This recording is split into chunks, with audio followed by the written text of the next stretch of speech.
Hi everyone and welcome back to another lesson from Korean Studio. My name is Kim Gi-hwan. Now in this lesson, we're going to learn a lot of vocabulary related to marriage and wedding. So let's go straight into it. Okay, so the first couple of words are related to sort of where you help people to come together. And they are son, and jungme. Now, in Korea, I don't know if you know, but like blind dates are very common. So like if you just set two people up for a blind date, we call that 소개팅. And that kind of combines the word 소개, which kind of means introduction, and 팅, which comes from meeting.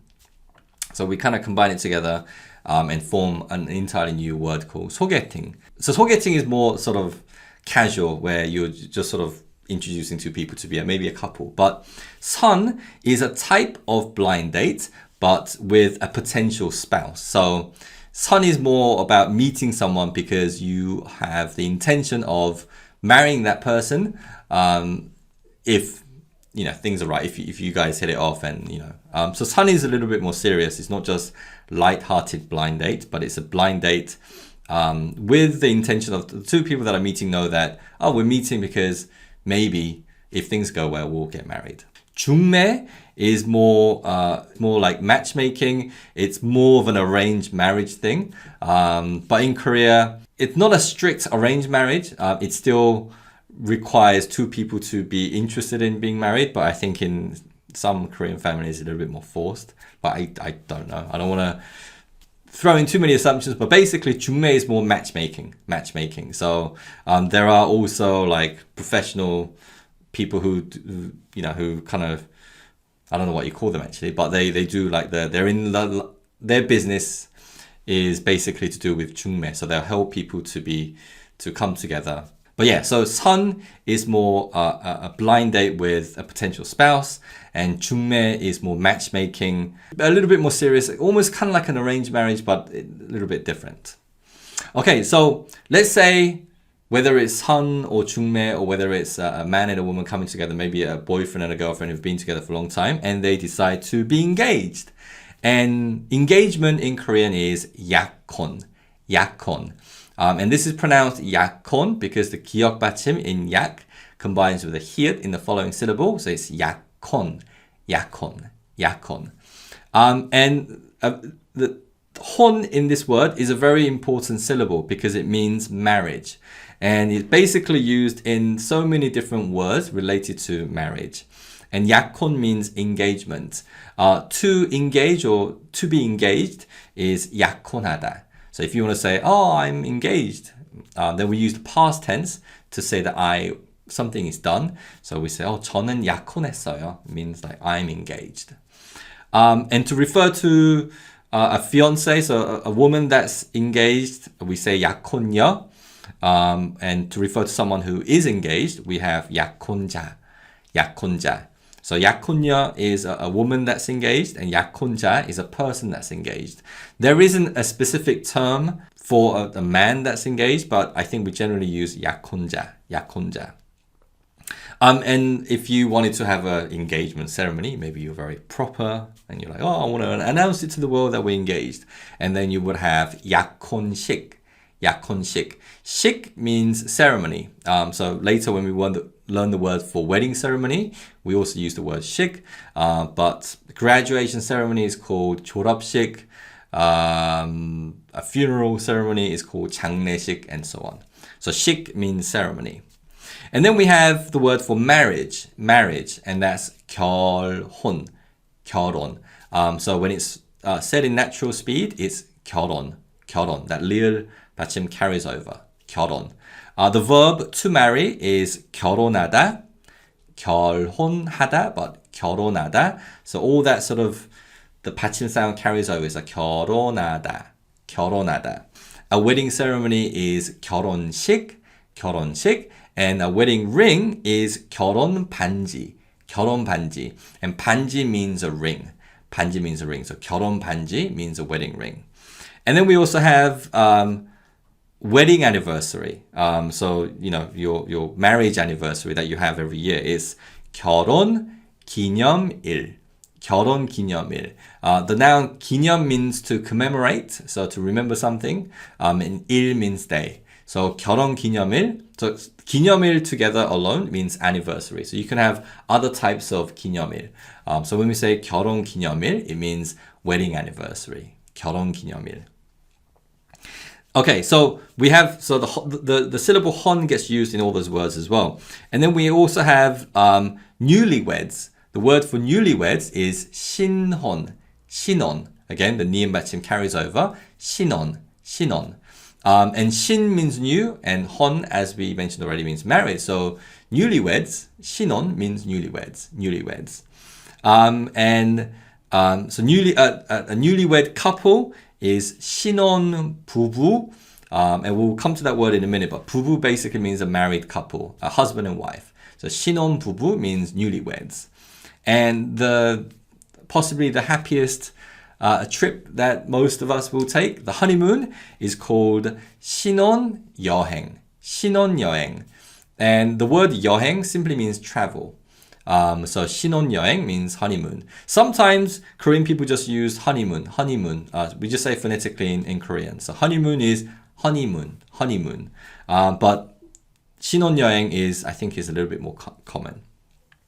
And we also refer to a newlywed's home as 신혼집, 신혼집. So yeah, newlywed's home is 신혼집. Now, as I mentioned earlier on, a married couple in Korean is 부부, 부부.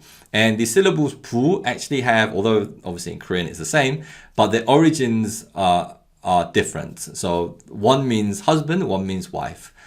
So we have together, 부부 means a married couple or husband and wife.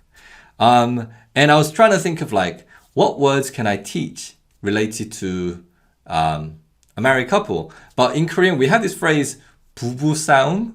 싸움 is a fight. So 싸우다 is the verb. The noun of 싸우다 is 싸움. And then we kind of combine it with 부부 and say 부부 싸움. And it's like an argument between a married couple. But I was thinking, it's weird that we have this word, an argument between married couple. It almost makes it seem like maybe arguments between married couples are so common in Korea that we've formed this word, 부부 싸움. And then I thought, do we use this sound with other words and talk about other people arguing? We really don't. 형제 싸움, not common. 친구 싸움, 형제, by the way, means siblings argument. 친구 싸움, argument between friends, no. The only phrase that we use sound with, that we turn into a phrase, is 부부 싸움.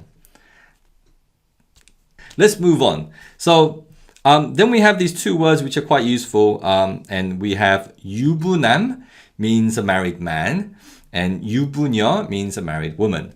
And how do we use these words? Well, so I don't know. Let's say you and your friend, let's say two other friends, and one of your friends is single, has been single for a while, and is looking for a new boyfriend or girlfriend. And then the other friend says, "Oh, what about that person? That man or woman?" And then we say, in English, let's say, for example, that person's married. Then you would say, oh, he's married or she's married. That's what we would say to say, oh, that person's not available. But in Korean, we don't say, oh, 저 사람은 결혼했어. 저 여자는, 저분은 결혼했어. Like that, 저분은 결혼했어. That literally means he's married or she's married or that person's married. But to say that person's not available, that person is married, we say, 저분은 유부남이야, or we say 저분은 유부녀야. So we say that person is a married man, or that person is a married woman. So these words 유부남 and 유부녀 are quite common in everyday Korean. So useful to be aware of. So 유부남 means a married man, and 유부녀 means a married woman. And then we have words for husband and wife. We have one word for husband, and that's 남편, 남편. But for wife, we have a lot, and they're all slightly different. But the two most common words for wife are, again, I don't know which is more. I personally use the word 와이프 more. So if I was to say, my wife does this for a living, then I would say, 제 와이프는 da. So I would just literally say the word wife phonetically in Korean. So 와이프. That's a very common way of referring to one's wife. The other really common word is 아내, 아내. So those are the two most common words, wife and 아내, to refer to a wife. Another word is 부인, 부인, but that's really formal, bit old-fashioned, less common than 아내 and wife. And another word that's actually very common in everyday Korean is 집사람. 집사람. 집 means home or house, and 사람 means a person. So when we say 집사람, kind of means that the person at home, but I think that kind of like has that cultural sort of connection where in the old days, I think it's, wives were at home more often. I think even to this day, I think women, if you look at Korean corporate environments, it's not that common for women to be. Anyway, I won't go into the whole thing too much, but 집사람 is another term that we use to refer to wife. And then we have like kind of like two slangy, not very like, so we have, one word is 마누라, and it's a little, first of all, it's very informal. It's more used by older Koreans. I don't think no married couples in their 20s and 30s will refer to their wife as 마누라.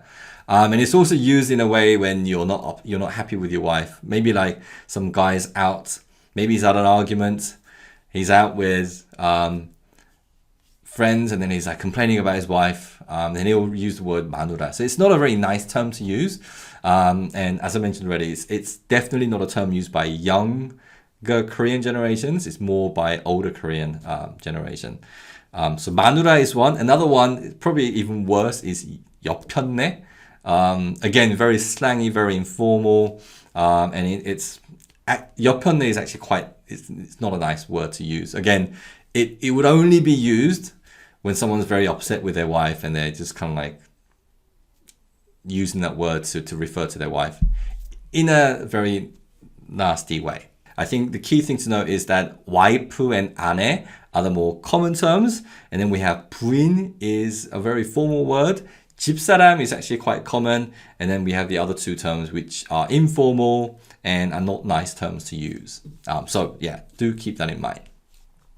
Okay, so the final word is that not all marriages end in a happy ending, and there may be a divorce, and divorce is 이혼.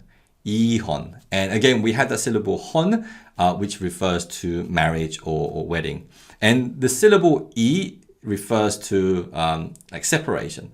So 이혼 literally means end, separation of marriage, divorce, and the verb to divorce is 이혼하다.